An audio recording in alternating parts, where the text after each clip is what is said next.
The sound of the key in my lock at 2 in the morning wasn't right. It was hesitant, fumbling, not the confident turn of someone coming home, but the desperate scrape of a refugee seeking sanctuary. I grabbed the heavy iron poker from my fireplace, my heart hammering a frantic rhythm against my ribs. The door creaked open, and a shadow slipped through the gap, a figure so familiar and yet so horribly wrong. It was my sister. Claire stood in my hallway, illuminated by a single sliver of moonlight from the window. Her left eye was swollen shut, the skin around it a deep, ugly purple that bled into a sickly yellow. Her bottom lip was split clean down the middle, dried blood forming a dark crust. She was clutching her right arm to her chest, her body curled inward as if trying to shrink into nothing. She didn't make a sound. She just stood there, shaking, a ghost in the shell of the vibrant woman I'd grown up with. Seeing her like that broke something loose inside me, something cold and sharp. The time for quiet concern was over. Our childhood was a study in contrasts. We were identical twins, mirror images cast from the same mold, but where I was loud, she was quiet. Where I was confrontational, she was gentle. I was the one who climbed the tallest trees and scraped my knees, and she was the one waiting at the bottom with a bandage and a worried expression. I was the protector, the shield. It was a role I'd accepted without question, a fundamental law of our shared universe. When she met Brandon, that universe began to warp. He was perfect on paper, wealthy, charming, a pillar of the community with a smile that could disarm armies. He swept her off her feet. At first I was happy for her, but then the subtle changes began. He'd casually suggest she cancel plans with friends because we have something important, or express concern about a family member, subtly driving wedges. He'd slowly, methodically isolated her from her friends, from her family, and from me. He built a gilded cage around her, and she hadn't even realized it until the door was locked. She looked so small, I thought, as I gently guided her to my sofa. He's made her small. The smell of rain and fear clung to her clothes. I didn't press her for details, not yet. I just went to the kitchen and came back with a warm, damp cloth and a glass of water. Her hands trembled so much she could barely hold it. I held it for her, watching as she took small, pained sips. He said, she whispered, her voice a raw, broken thing. He said if I ever left, he'd find me. That he'd ruin me. Ruin us. You, Mom, Dad, everyone. He can't do that, Claire, I said, my own voice tight with a rage that felt like swallowing glass. You don't understand, Amber. He has cameras. He tracks my phone. He reads my emails. He knows everything. She looked at me, her one good eye wide, with a terror so profound it made my blood run cold. There's no escape. He's erased me. The person I was, she's gone. I spent the next hour listening as the full, horrifying story spilled out. It wasn't just one incident. It was 1,000 tiny acts of psychological warfare punctuated by moments of brute force. The way he would belittle her in front of his friends, disguised as a joke, the way he controlled every penny she spent, demanding receipts for a cup of coffee. He once forced her to wear a dress she hated to an important gala, then mocked her for looking uncomfortable. The way he'd grab her arm, his fingers digging into her skin, his face inches from hers, whispering threats until she was sobbing and compliant. He was a meticulous monster, a master of breaking a person down piece by piece. The police, she'd explained, had been useless. She'd tried calling once, months ago, after he'd thrown a plate that shattered against the wall next to her head.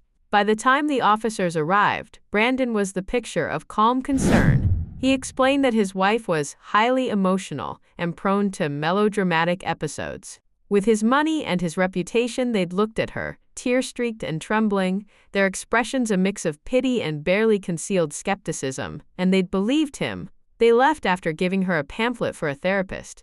I felt helpless, frustrated, scared, not for me but for her, for the bright spark in her that he was systematically extinguishing. The system had failed her. Her friends, isolated by his design, couldn't help. Her parents, kept at a distance, didn't know the full truth. It was just us, her and me. What can I do?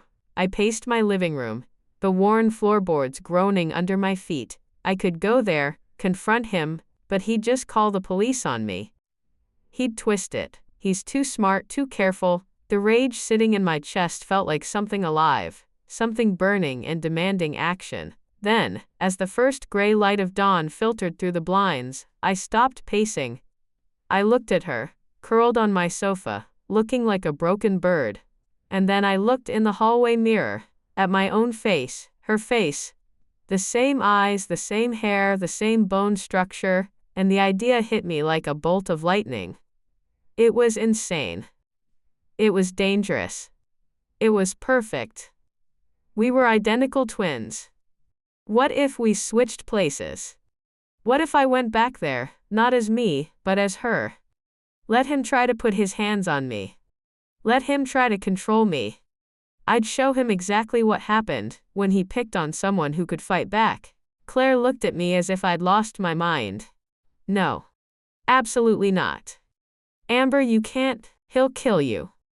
He won't kill me, I said, my voice steady, the plan already crystallizing in my mind. He won't even know it's me. Not at first. He's a coward, Claire. Men like him, they prey on people they perceive as weak. He's not expecting a fight. He's expecting you to come back, tail between your legs, and apologize for making him angry. You don't know what it's like, she pleaded, her voice cracking. Walking on eggshells every second, never knowing what will set him off. Then teach me, I insisted, kneeling in front of her. Teach me how to be you.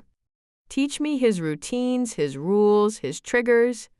We need evidence, Claire. Real, undeniable evidence that a lawyer he can't buy will have to take seriously. A recording, a video. Something that shows his true face. It took 2 days to convince her. 2 days of her terror warring with the flicker of hope I'd ignited. In that time, her bruises began to fade, from violent purple to a mottled green-brown. We used that time to prepare. She drew me a detailed map of their house, marking the locations of the hidden security cameras she knew about. She told me his schedule down to the minute, the time he left for work, the time he came home, the specific sound of his car in the driveway. This is a role, I told myself, staring into the mirror. I'm an actor, and this is the most important performance of my life. She taught me her passwords, the specific way Brandon insisted she answer the phone, the bland, non-committal phrases she used to de-escalate his moods. We went over their history, the names of his business partners, their last vacation, the stupid inside jokes he thought were clever. Remember the time we were at the beach and he got so angry about the sand getting on his briefcase? Claire prompted, her voice hollow. You have to look appropriately chastened when he brings up something like that. Always agree it was your fault. She even demonstrated how to hold a teacup without letting her pinky finger stick out, one of Brandon's arbitrary rules, but the hardest part was learning the physicality of fear. I practiced until my jaw hurt from keeping my voice gentle and hesitant. I practiced walking with my shoulders slightly stooped, my eyes downcast. I practiced making myself smaller, until I could walk like I was trying not to take up space in the world. I had to become her. I had to wear her trauma like a second skin. The final piece of the plan was a camera pen, high resolution, with a massive amount of storage and a battery that would last for hours. I bought 2, one for me to carry at all times, and a second one to hide somewhere static, aimed at the living room sofa, where most of his tirades happened.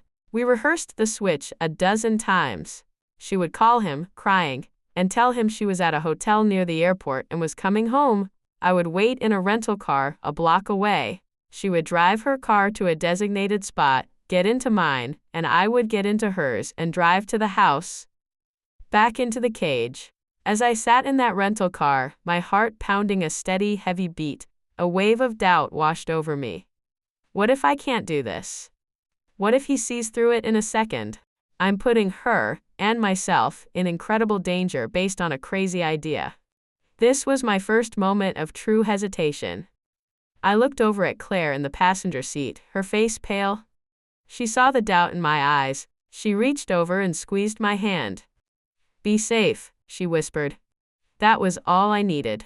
The doubt vanished, replaced by a cold, hard resolve. I drove her car into the long, winding driveway of Brandon's modernist mansion.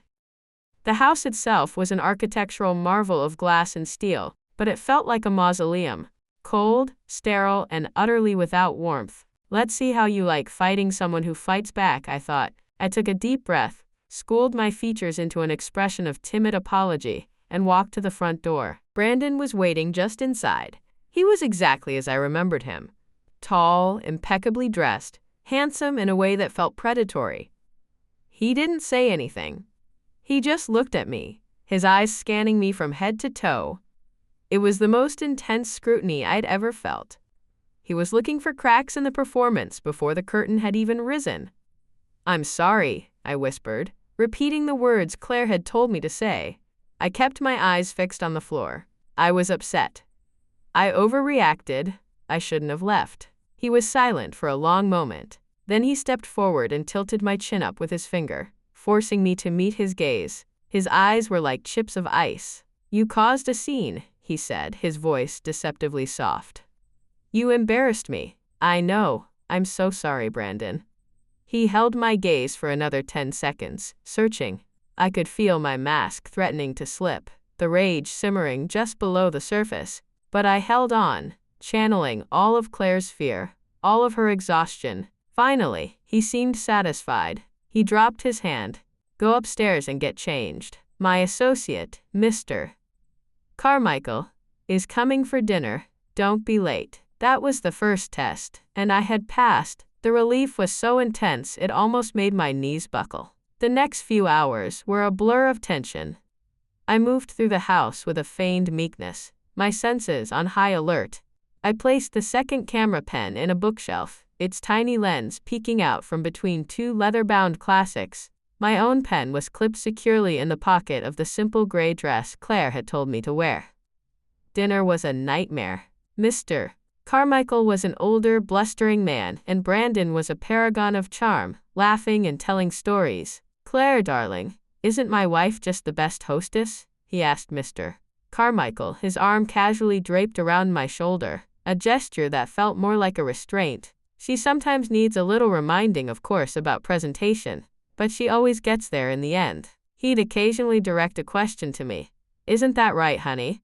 And I would nod and smile and offer a quiet agreement. He was showing me off like a possession, a well-behaved pet. During a lull in the conversation, he turned to me. "Claire, tell Mr. Carmichael about that little antique shop we found in Vermont. The one with the silver locket." A test. My blood ran cold. Claire and I had gone over their vacations, but this was a tiny detail we'd missed. My mind raced. I had a 50-50 shot. I could feign a headache, or I could bluff. I chose to bluff. "Oh, that one," I said, forcing a small, nostalgic smile. "The one with the little green door and the grumpy cat sleeping in the window?" Brandon's smile tightened for a fraction of a second, then relaxed. "That's the one." He turned back to his guest. I had guessed right. The rest of the dinner passed without incident, but I knew I was under constant surveillance. Every word, every gesture was being judged. When his guest finally left, Brandon closed the door and turned to me, his charming facade melting away instantly. "You're moving differently today," he said, his eyes narrowed. "Your posture is different." My heart leaped into my throat. I think I'm just tired," I stammered, forcing my shoulders to slump. He continued to watch me, a flicker of suspicion in his eyes. I subtly adjusted my weight, trying to recall Claire's typical stance, a slight tilt to her head when she was trying to appear meek. Just as his gaze seemed to harden, I let out a soft, almost imperceptible sigh, a habit Claire had developed from exhaustion. It seemed to appease him. He watched me for a moment longer, then seemed to accept it. "Go to bed," he ordered, his tone dismissive. I fled upstairs, my mind reeling. This was harder than I could have ever imagined. He was a predator, and he knew his prey intimately. Any deviation from the norm was a potential trigger. The next week was the longest of my life. I lived in a state of constant, grinding tension. I recorded everything. I captured his quiet, menacing tirades, his backhanded compliments designed to chip away at Claire's self-worth. I recorded him demanding to see my phone, scrolling through my messages with a suspicious glare. "Who is Amber?" he'd ask, pointing to my own name. "Just my sister," I'd whisper. "You don't need to talk to her so much," he'd reply. I'm your family now. One evening, after he flew into a rage because I'd accidentally left a cupboard door ajar, he disappeared for an hour. He came back with a velvet box. Inside was a ridiculously expensive diamond necklace. I'm sorry I was harsh, he said, his voice smooth as silk. I just want things to be perfect, you know? For us. He fastened it around my neck, his fingers cold against my skin. It felt less like a gift and more like a collar. It was a pathetic attempt at positive change, a classic cycle of abuse, and it made me sick. I recorded him saying, "You belong to me. This house, your phone, your life, all of it belongs to me. Don't forget that." I recorded him telling me I was worthless, that no one else would ever want me. Each recording was another bar in the cell I was building for him. I have to find more, I thought, the weight of the charade pressing down on me. The verbal abuse is horrific, but his lawyers could spin it. I need something concrete, something that shows premeditation. My chance came on the 5th day. Brandon was called into an emergency meeting that would last for hours. The moment his car was out of the driveway, I went straight to his office. The one room he'd told Claire was strictly off-limits. It was as sterile as the rest of the house. I started with his laptop. It was password protected, of course. I tried Claire's birthday. Nothing. His birthday. Nothing. I tried love, money, power. Still nothing. Then I remembered a story Claire told me about his first major business acquisition, a company named Ethelred. I typed it in. The desktop bloomed to life. I felt a surge of adrenaline. I navigated through his files, my fingers flying across the keyboard. It didn't take long to find it. A hidden folder cryptically labeled Household. Inside was a treasure trove of evil. There were spreadsheets tracking every dime in Claire's bank accounts, which he was systematically draining into offshore accounts in his name. There were audio files, secretly recorded conversations she'd had with her mother. But the worst was the subfolder labeled Contingency. Inside was a draft of a letter, addressed to the police. It was written from Claire's perspective, a confession to faking abuse allegations in order to extort money from him in a divorce. He had fabricated an entire narrative, complete with fake emails from her to a friend, discussing the plan. He was going to utterly destroy her if she ever tried to leave. He wasn't just a monster, he was a meticulous architect of ruin. I copied everything onto a tiny encrypted thumb drive. I finally had it. The proof. That afternoon, I used my pre-approved 2-hour window for grocery shopping to meet a domestic violence advocate Claire had spoken to months before. I found Sarah in a quiet corner of a coffee shop miles away.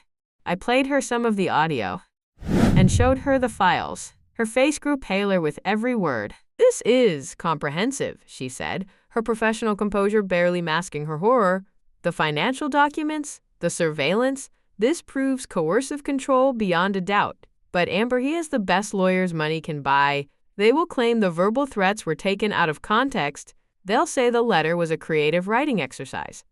She leaned forward, her eyes locking onto mine. "To make this stick, to guarantee he can't escape it, we need something ironclad. We need him to explicitly threaten or admit to past physical abuse on record." My heart sank. I had endured a week in hell, and it still wasn't enough. I had to go back. I had to provoke him. I had to make him cross a line while the camera was rolling. A new kind of fear, mingled with a dark sense of purpose, settled in my stomach. I was no longer just an evidence gatherer. I was a hunter, and I had to lay the perfect trap. That evening, our parents called. I put the phone on speaker, my hands shaking slightly. "Claire, honey, are you all right?" My mother's worried voice filled the room. "We haven't heard from you. Is everything okay with you and Brandon?" "Everything's fine, Mom," I said, my voice a pitch-perfect imitation of Claire's forced brightness. "You know, you can always come home if you need to," my father added, his voice gentle. "You don't have to stay if you're not happy." Their love and concern felt like a physical blow. They had no idea what was really happening, what their daughters were doing. I saw Brandon, who had just walked into the room, smirk. He loved this. He loved them, thinking he was the perfect husband, while he held their daughter captive. "She's very happy," Brandon said smoothly into the phone. We're both very happy. Don't you worry about a thing." After we hung up, he turned to me. "See? They have no idea. Nobody does. It's just you and me. This is a trap." A voice in my head screamed as I set the stage 2 nights later. "You're intentionally provoking a violent man. You are dangling yourself as bait. This is manipulative. This is wrong." It was my second major moment of doubt. Was I becoming like him, using deception and manipulation to get what I wanted? I pushed the thought away. I was using his tactics against him for the cause of justice. For my sister, there was no other way. I chose my moment carefully. He was in a foul mood after a deal had gone south. I'd placed my camera pen in my shirt pocket, and the other pen was securely in its place on the bookshelf. The plan was to challenge him on something small, something that would wound his ego. I accidentally spilled a glass of red wine on some important-looking financial documents he'd left on the coffee table. For a moment, there was dead silence. The air grew thick and heavy.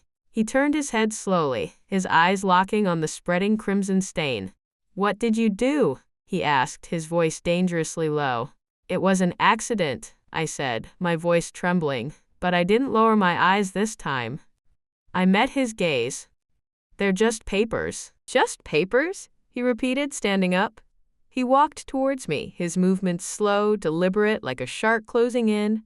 "Those just papers represent more money than you could ever hope to earn in your pathetic life." "You have plenty of money," I said, a little stronger this time. I was deviating from Claire's script.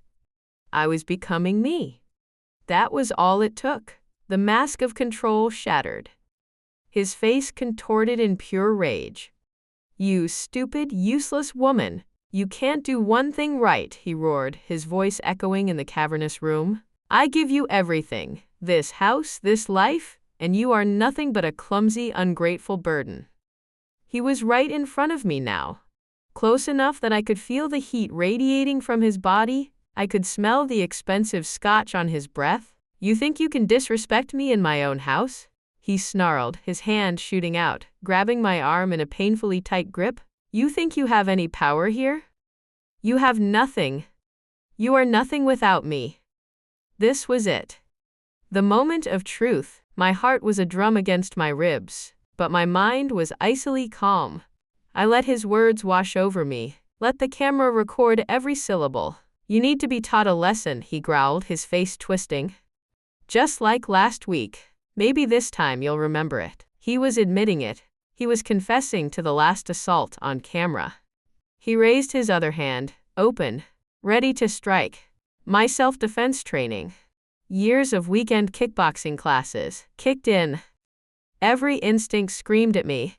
I could see the trajectory of his arm, the tightening of his shoulder muscles. But I had to let him commit.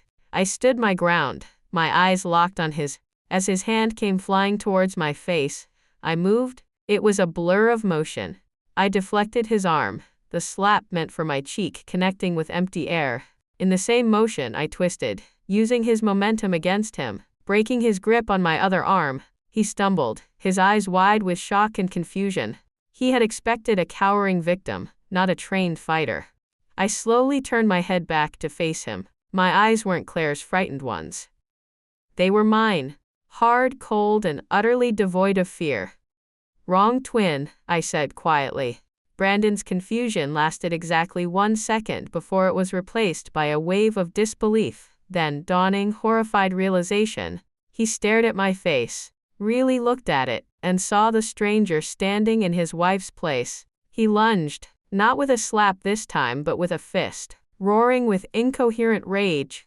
I sidestepped easily, blocked his arm, trapped his wrist in a lock that made him cry out in pain, and spun him around, forcing him down onto the floor, his arm twisted behind his back.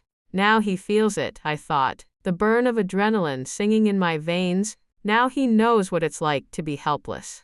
I am the one who fights back. I am the one you should have been afraid of all along.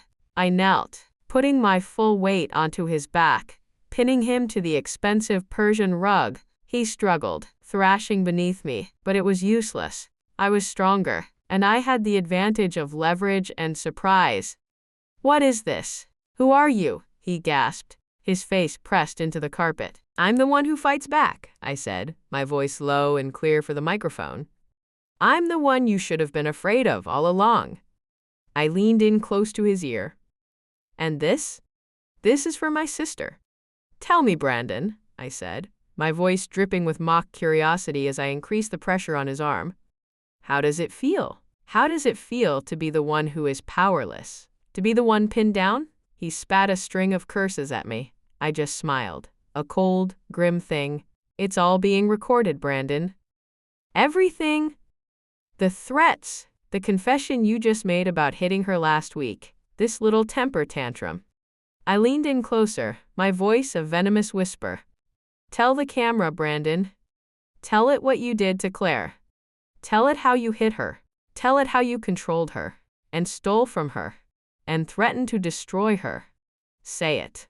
You'll never get away with this, he choked out, his arrogance still somehow intact. I think I will, I said. You know, the advocate I've been sending all this footage to has a direct line to a detective in the domestic violence unit. In fact, they're probably watching this live right now. So why don't you give them a good show? Confess, Brandon. Tell everyone what a big, strong man you are. The lie came easily. The feed wasn't live, but he didn't know that. His struggles ceased. The fight went out of him, replaced by the cold, reptilian panic of a creature that knows it's been caught. She made me angry, he stammered, the words tumbling out, a pathetic last-ditch effort to justify himself. She's difficult. She pushes my buttons. It wasn't my fault. It was the confession we needed. The final nail in his coffin. At that exact moment, as if on cue, the sound of sirens ripped through the night, growing louder and louder. A moment later, the front door burst open. It wasn't a lie after all. Claire and the advocate had called them the second I texted our go code. The wine is spilled. Police officers flooded into the room, their weapons drawn. They took in the scene in a heartbeat. Me, kneeling on Brandon's back, him pinned to the floor. Ma'am, step back, one of them commanded.